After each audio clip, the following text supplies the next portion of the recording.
Bathrooms can be super expensive to renovate, but I've just given my bathroom a budget makeover and it looks amazing. So if you'd like to see some of my tips and tricks to getting a stylish bathroom without breaking the bank, then just keep watching.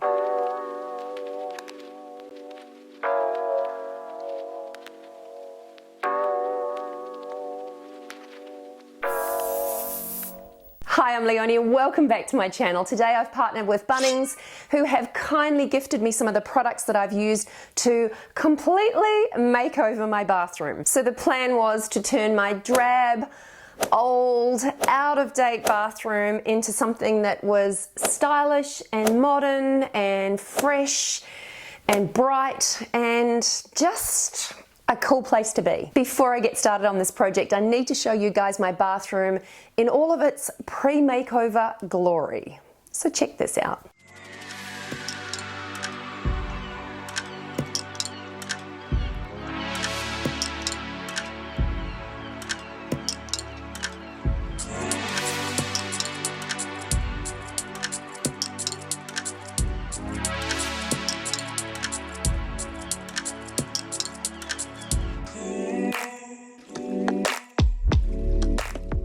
So the first thing I needed to do when it came to making over my bathroom was get a little bit of inspiration. The best way that I find to do this is to jump on Pinterest and just scroll through bathrooms and see what's trending and what I like, and also what is achievable with the bathroom that I've got. So with my mood board in hand, I then jumped onto the Bunnings website where they have this really cool wish list feature. So you can have a good look online and start selecting some of the supplies that you'll need for the project. One of the first things I saw on the Bunnings website that really caught my eye was this matte black shower. And thinking about it, it probably was the starting point for the bathroom and the design that I decided to go with. Anyway, at this point it's time for me to jump into the project, so let's get started. And of course, first up I had to make my very first of many trips to Bunnings to stock up on all of my supplies. So I had my wish list in hand and started shopping. Because I knew I was going to do quite a bit of painting, I decided to remove the bathroom accessories first, and also I was going to upcycle them, and I'll show you shortly what I did, but I just needed an Allen key to remove these things, and in fact these have always been a mystery in terms of how they are actually secured to the wall, but turns out there's a really simple way of getting them on and off. So this is me just taking the handles off the vanity as well. And next up it was time to get stuck in and do some painting, and I was desperate to get rid of this dark green. It's just not a colour that works for me, and it really tended to make my already small bathroom look even smaller. So it was surprisingly satisfying being able to put white paint all over this and watch the green paint disappear. But I did learn a really valuable lesson while doing this, and that is that it's really important to always use a primer beforehand or some sort of undercoat, because this is after one coat, and as you can see it looks really patchy. And at this stage I was really disheartened, but it turns out the magic happens once you put a second coat on. Next up I had a plan for these bronzy coloured aluminium windows that just weren't going to fit with my overall plan for the bathroom. So I decided I was going to spray paint them white. I've never spray painted a thing in my life, so it was actually going to be a bit of a learning curve for me. So I just gave them a light sand, and then here I'm just taping them up, and I just decided to use masking tape and just paper towel from the kitchen just to try and cover the glass so that I didn't end up with white spray paint all over the glass and a bigger job when it came time to cleaning up.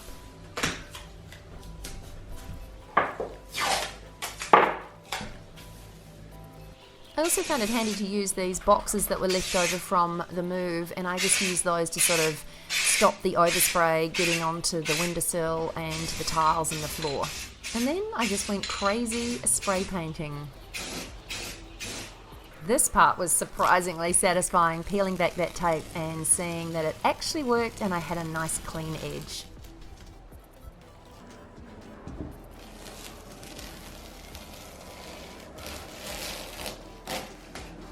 While that spray paint had been drying, I was outside upcycling the existing hardware, and as I said earlier, this is a great way to cut costs and save a little bit of money.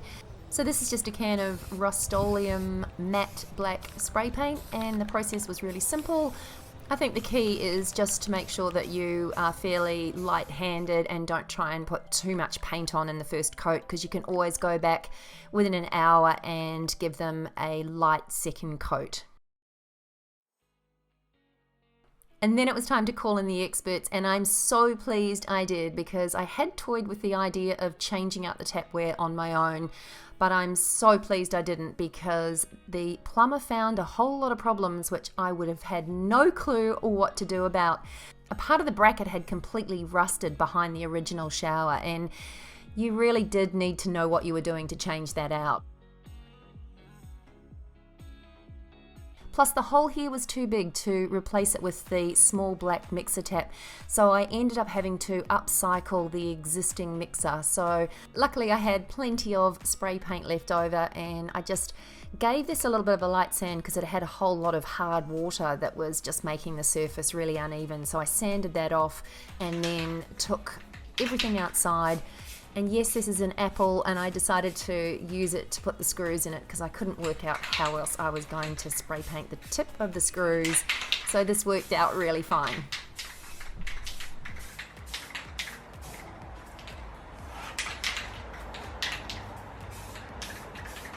How cool does that new tap look? Now, not so cool are these funny little things that just are like, I think they're toothbrush holders, and one I could take off. This one, as much as I tried, I couldn't get it off, so I was left with no other way than trying to mask it up. So this is just an eco-friendly plastic bag that I'm trying to use to tape it up so I can spray it while it's still on the wall. The other one I could luckily take outside, and it was much easier to spray.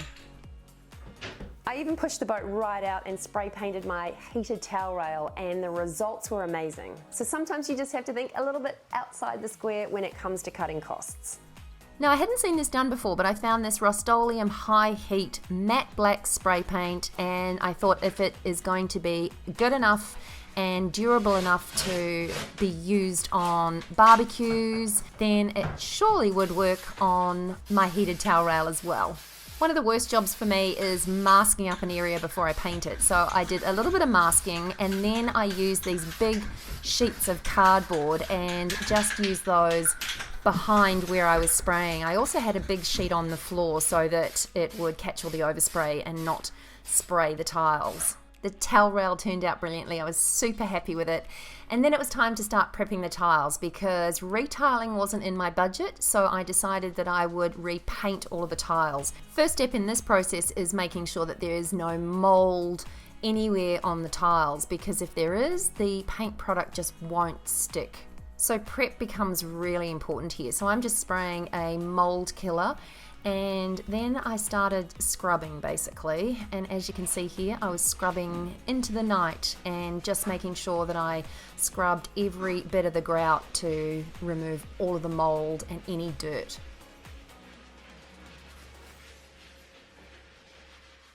Because the tiles had a real high shine to them, I just decided to use a very fine sandpaper and just dull them down a little bit to help the product adhere. I also gave the countertops a light sanding as well because I was going to paint this green laminate and get rid of it once and for all as well. Once I finished sanding, everything had to be washed down with soapy water and then rinsed twice with just clean, clear water.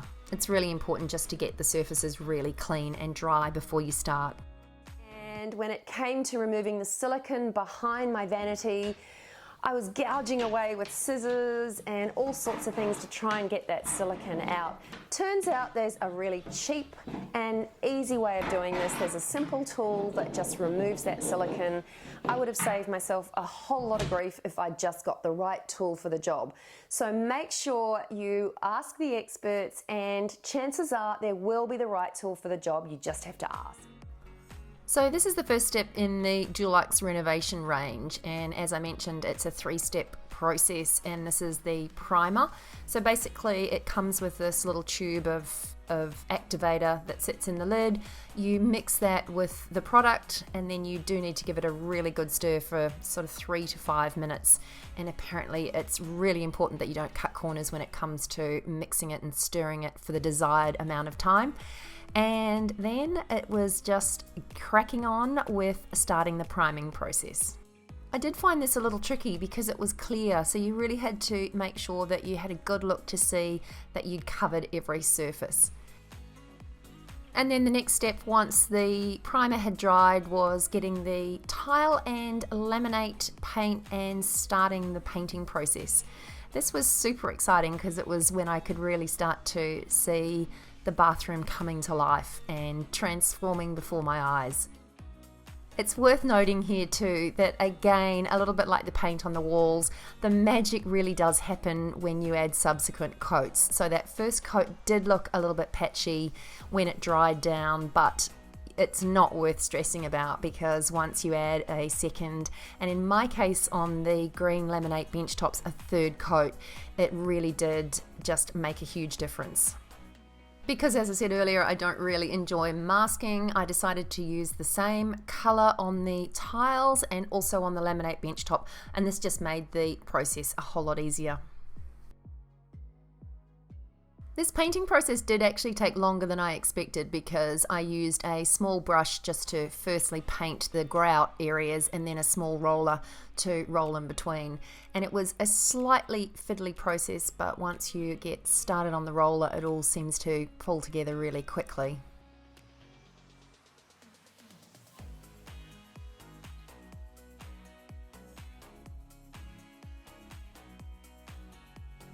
And another top tip here for people who are like me and tend to be very impatient. You do need to be patient with this because this is after the first coat, and as you can see, it's also really patchy. But once I started adding a second coat and a third coat to the laminate, it just came together and started looking amazing.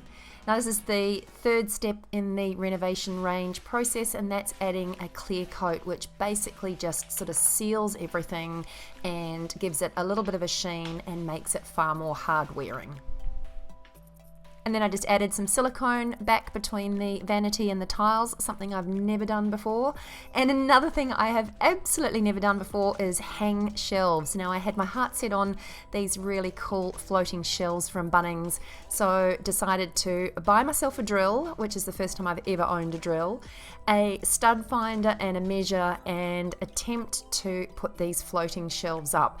It turns out they are really simple. Now they've always been a bit of a mystery to me because I've kind of not really understood how they're held up and how you would actually even start going about putting them together.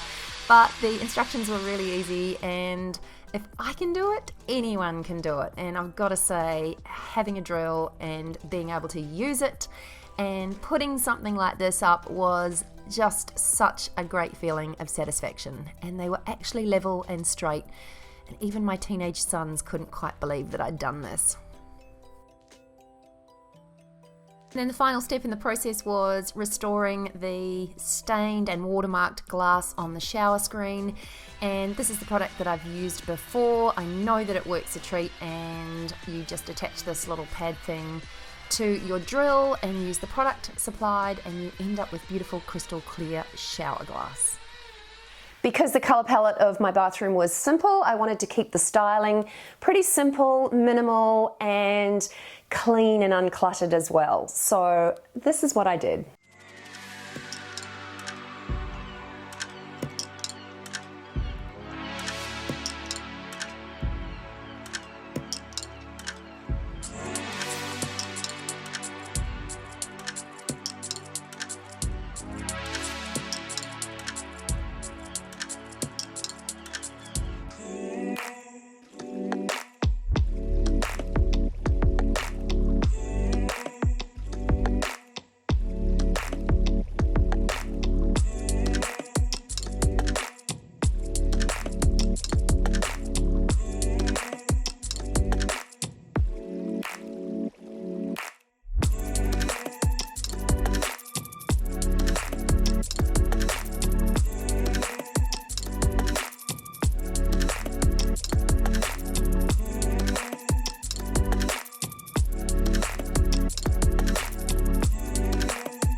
That's it from me today. I hope you enjoyed this video. If you did, I'd love you to give it a big thumbs up.